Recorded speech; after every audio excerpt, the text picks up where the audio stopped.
Job chapter 40. And the Lord said to Job, Shall a fault finder contend with the Almighty?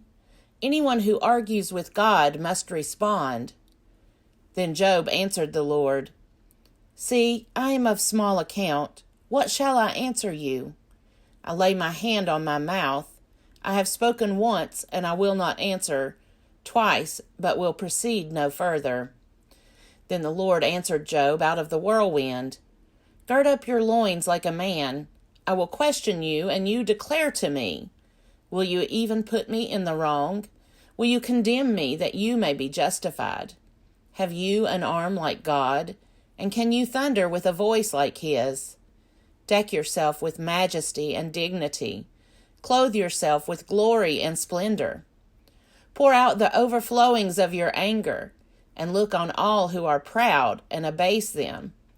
Look on all who are proud and bring them low. Tread down the wicked where they stand. Hide them all in the dust together. Bind their faces in the world below. Then I will also acknowledge you, that your own right hand can give you victory. Look at Behemoth, which I made just as I made you. It eats grass like an ox. Its strength is in its loins, and its power in the muscles of its belly. It makes its tail stiff like a cedar. The sinews of its thighs are knit together. Its bones are tubes of bronze, its limbs like bars of iron. It is the first of the great acts of God. Only its maker can approach it with the sword. For the mountains yield food for it, where all the wild animals play. Under the lotus plants it lies, in the covert of the reeds and in the marsh. The lotus trees cover it for shade. The willows of the wadi surround it. Even if the river is turbulent, it is not frightened. It is confident though Jordan rushes against its mouth. Can one take it with hooks, or pierce its nose with a snare? Job chapter 41. Can you draw out Leviathan with a fishhook, or press down its tongue with a cord? Can you put a rope in its nose, or pierce its jaw with a hook? Will it make many supplications to you? Will it speak soft words to you? Will it make a covenant with you to be taken as your servant forever? Will you play with it as with a bird, or will you put it on leash for your girls? Will traders bargain over it? Will they divide it up among the merchants? Can you fill its skin with harpoons, or its head with fishing spears? Lay hands on it. Think of the battle. You will not do it again. Any hope of capturing it will be disappointed, were not even the gods overwhelmed at the sight of it. No one is so fierce as to dare to stir it up. Who can stand before it? Who can confront it and be safe? Under the whole heaven, who? I will not keep silence concerning its limbs, or its mighty strength, or its splendid frame. Who can strip off its outer garment? Who can penetrate its double coat of mail? Who can open the doors of its face? There is terror all around its teeth. Its back is made of shields in rows, shut up closely as with a seal. One is so near to another that no air can come between them. They are joined one to another. They clasp each other and cannot be separated. Its sneezes flash forth light, and its eyes are like the eyelids of the dawn. From its mouth go flaming torches. Sparks of fire leap out. Out of its nostrils comes smoke, as from a boiling pot and burning rushes.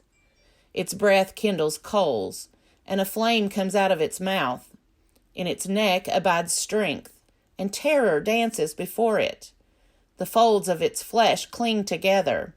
It is firmly cast and immovable. Its heart is as hard as the lower millstone. When it raises itself up, the gods are afraid. At the crashing, they are beside themselves. Though the sword reaches it, it does not avail, nor does the spear, the dart, or the javelin. It counts iron as straw, and bronze as rotted wood. The arrow cannot make it flee. Sling stones for it are turned to chaff. clubs are counted as chaff. It laughs at the rattle of javelins. Its underparts are like sharp potsherds. It spreads itself like a threshing sledge on the mire. It makes the deep boil like a pot. It makes the sea like a pot of ointment. It leaves a shining wake behind it. One would think the deep to be white-haired. On earth it has no equal, a creature without fear. It surveys everything that is lofty. It is king over all that are proud. Job chapter 42. Then Job answered the Lord, I know that you can do all things, and that no purpose of yours can be thwarted. Who is this that hides counsel without knowledge? Therefore I have uttered what I did not understand, things too wonderful for me, which I did not know. Hear, and I will speak. I will question you, and you declare to me. I had heard of you by the hearing of the ear, but now my eye sees you.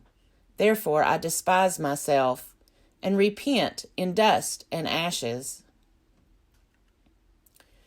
After the Lord had spoken these words to Job, the Lord said to Eliphaz the Temanite, My wrath is kindled against you and against your 2 friends, for you have not spoken of me what is right, as my servant Job has. Now therefore take 7 bulls and 7 rams, and go to my servant Job, and offer up for yourselves a burnt offering, and my servant Job shall pray for you. For I will accept his prayer not to deal with you according to your folly, for you have not spoken of me what is right, as my servant Job has done. So Eliphaz the Temanite and Bildad the Shuhite and Zophar the Naamathite went and did what the Lord had told them, and the Lord accepted Job's prayer. And the Lord restored the fortunes of Job when he had prayed for his friends, and the Lord gave Job twice as much as he had before. Then there came to him all his brothers and sisters and all who had known him before, and they ate bread with him in his house. They showed him sympathy and comforted him for all the evil that the Lord had brought upon him. And each of them gave him a piece of money and a gold ring. The Lord blessed the latter days of Job more than his beginning, and he had 14,000 sheep, 6,000 camels, 1,000 yoke of oxen, and 1,000 donkeys. He also had 7 sons and 3 daughters. He named the first Jemimah, the second Keziah, and the third Keren-Happuch.